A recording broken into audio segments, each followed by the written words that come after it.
তন্দ্রা, তন্দ্রা, আমাকে এক গ্লাস পানি দাও তো। কি হলো? তন্দ্রা, এক গ্লাস পানি দাও। এই তন্দ্রা, আরে কোথায় গেলে? আমাকে এক গ্লাস পানি দাও।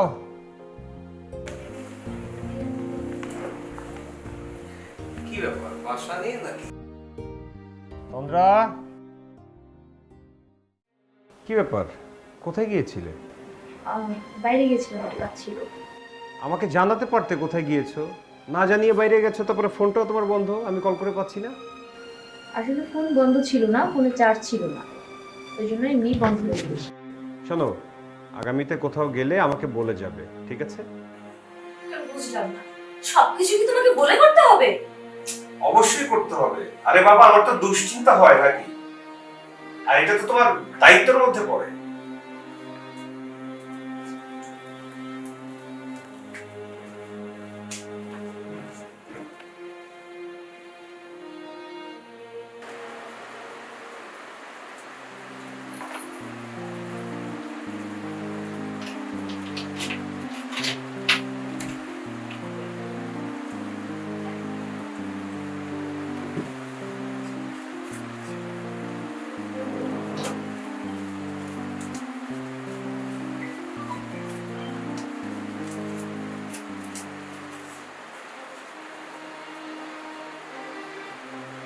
কি ৫,০০০ টাকাটা মিসিং মনে হচ্ছে।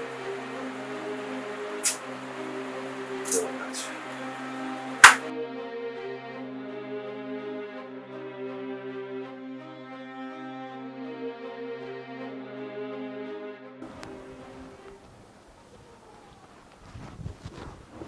এই আলমারিতে যে টাকাগুলো ছিল, ওখান থেকে ৫,০০০ টাকা পাচ্ছি না, তুমি নিয়েছো নাকি?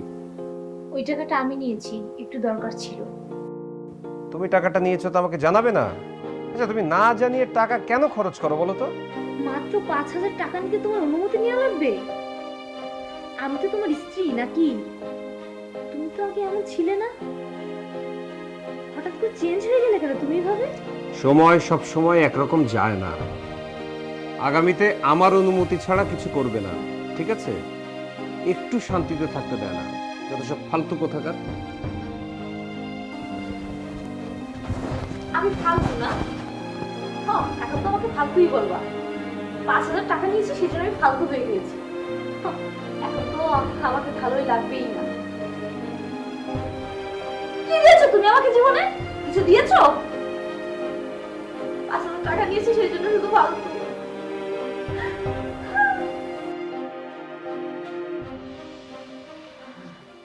হ্যালো প্রিয়াঙ্কা, তোর আমি ভালো নাই।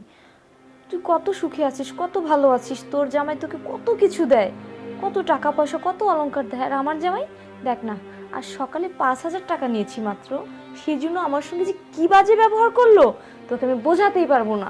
মানে আমি কি কি বলবো তোকে আর। মানে পুরাই একটা ফালতু আমার জামাইটা, একদমই ফালতু। মানে ইনকাম করার মুরদ নাই, আসে আমার সঙ্গে ঝগড়া করতে, ঝগড়া ছাড়া কিচ্ছু পারে না।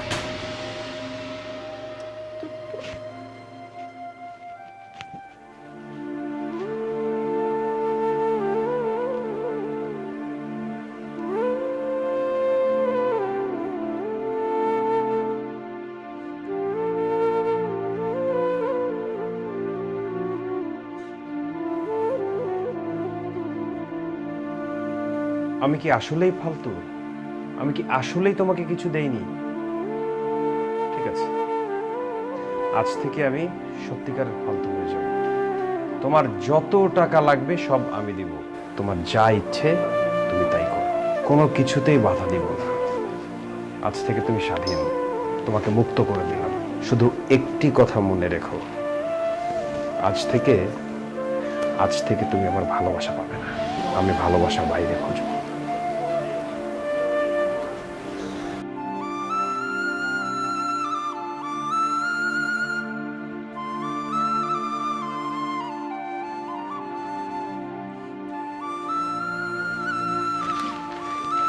এই এসছো তুমি? এসো, খাবে এসো। আমি খাবো না, আমার ক্ষুধা নেই।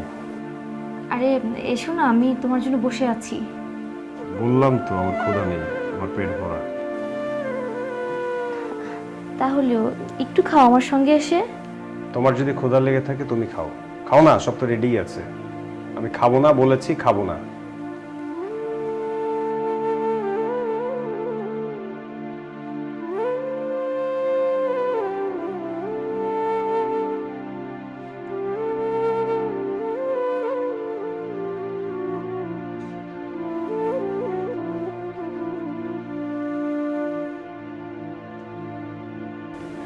হ্যালো মা। হ্যাঁ বল। তোমার তোমার জামাই না কিছুতেই বুঝছে না, আমাকে ভুলই বুঝছে সে। আমার উপর না খুব রাগ করে আছে। কি করি বলো তো? তুমি যেভাবে যেভাবে বলেছিলে আমি ঠিক সেভাবেই চলছি, কিন্তু তাও বুঝছে না, বোঝাতে পারছি না। মা, ও মনে হয় আমাকে ক্ষমা করবে না মা। মা তুই চিন্তা করিস না, তুই 5 ওয়াক্ত নামাজ পড়।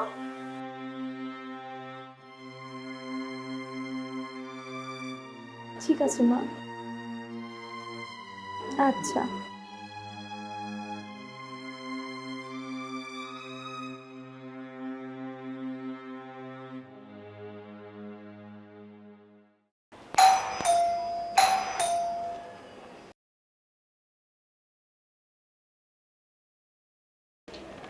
মামা ভালো আছেন? হ্যাঁ, আসেন।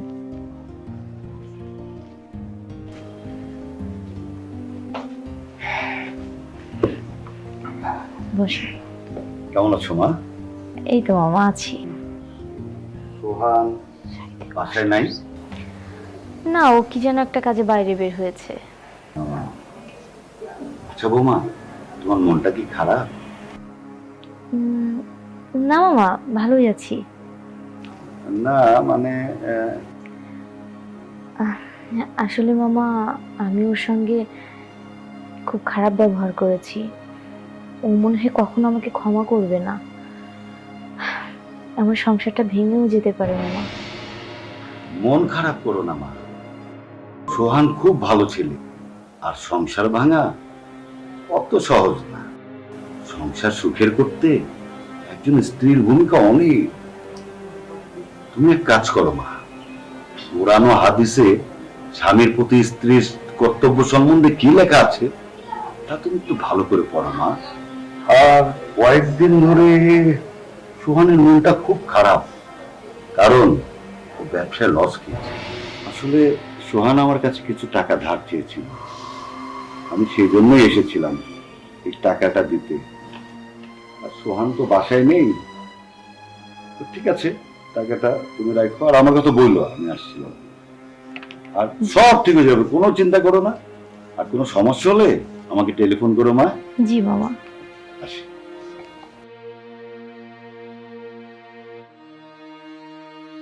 সোহান ব্যবসায় লস করেছে?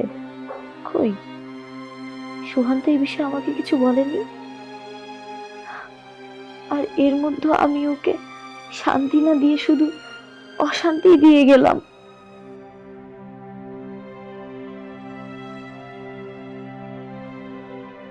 স্ত্রীর উপর তার স্বামীর অধিকার অনেক বড়, যা তার পিতামাতার অধিকারের চেয়েও অনেক বেশি। আল্লাহ তাআলার হকের পরেই স্বামীর অধিকারের অবস্থান। আর এই অধিকারের শ্রেষ্ঠত্ব প্রমাণে এসেছে আল্লাহ তাআলার বাণী, পুরুষ নারীর কর্তা।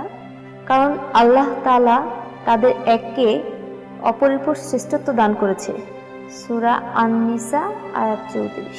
রাসূলুল্লাহ সাল্লাল্লাহু আলাইহি ওয়াসাল্লাম বলেন, নারীদের যে কেউ মারা যাবে এমত অবস্থায় যে তার স্বামী তার উপর সন্তুষ্ট, সে জান্নাতে প্রবেশ করবে। যখন নারী তার 5 ওয়াক্ত সালাত আদায় করবে, তার রমজান মাসের সাওম পালন করবে, তার লজ্জাস্থানের হেফাজত করবে এবং তার স্বামীর আনুগত্য করবে, তখন তাকে বলা হবে, তুমি জান্নাতের যে দরজা দিয়ে ইচ্ছা করো সে দরজা দিয়ে যেতে পারো, সে দরজা দিয়ে জান্নাতে প্রবেশ করো। রাসূলুল্লাহ সাল্লাল্লাহু আলাইহি ওয়াসাল্লামকে জিজ্ঞেস করা হলো, কোন নারী সবচেয়ে উত্তম? জবাবে তিনি বললেন, ওই নারীই উত্তম যে নারী তার স্বামীকে আনন্দ দেয়, যখন সে তার দিকে তাকায়, তার আনুগত্য করে, যখন সে নির্দেশ দেয় এবং তার নিজের ও সম্পদের ব্যাপারে সে যা অপছন্দ করে তার বিরুদ্ধাচরণ করে না, সেই সত্তার শপথ যার হাতে মুহাম্মাদের প্রাণ। স্ত্রী তার স্বামীর প্রাপ্য অধিকার আদায় করা না পর্যন্ত তার প্রভুর প্রাপ্য অধিকার আদায় করতে সক্ষম হবে না।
কি হলো, শুয়ে পড়লে যে?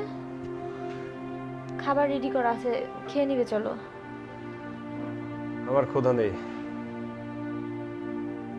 ক্ষুধা নেই বললেই হলো, চলো না। আমি হোটেল থেকে খেয়ে এসেছি, বললাম না, পেট ভরে খেয়ে এসেছি, আমার ক্ষুধা নেই।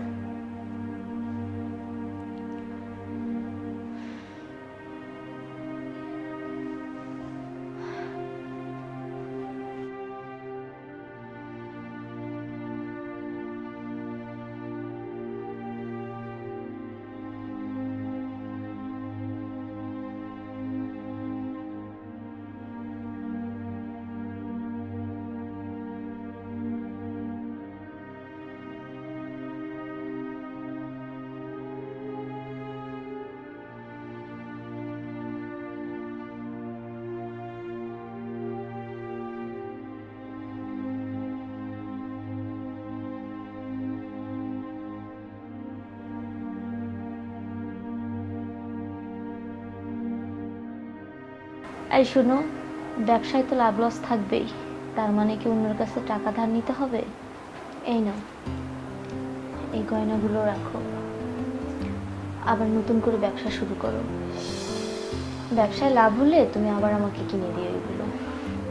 তুমি তো আমার গয়না, তুমি ভালো থাকলে আমার কিছু লাগবে না। এই, তুমি আমাকে ক্ষমা করে দাও না। হ্যাঁ, মানুষই তো ভুল করে না, আমি তো ভুল করছি। আর তাছাড়া আমি এখন থেকে ভালো হয়ে যাব, তোমার মতো করে চলবো। আমাকে মাফ করে দাও।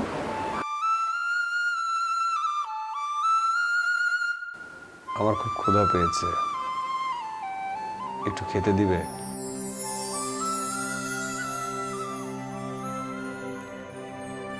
স্বামী স্ত্রীর সম্পর্ক যত উত্তম ও মধুর হবে, দাম্পত্য জীবনে সুখ ও শান্তি তত বেশি বৃদ্ধি পাবে।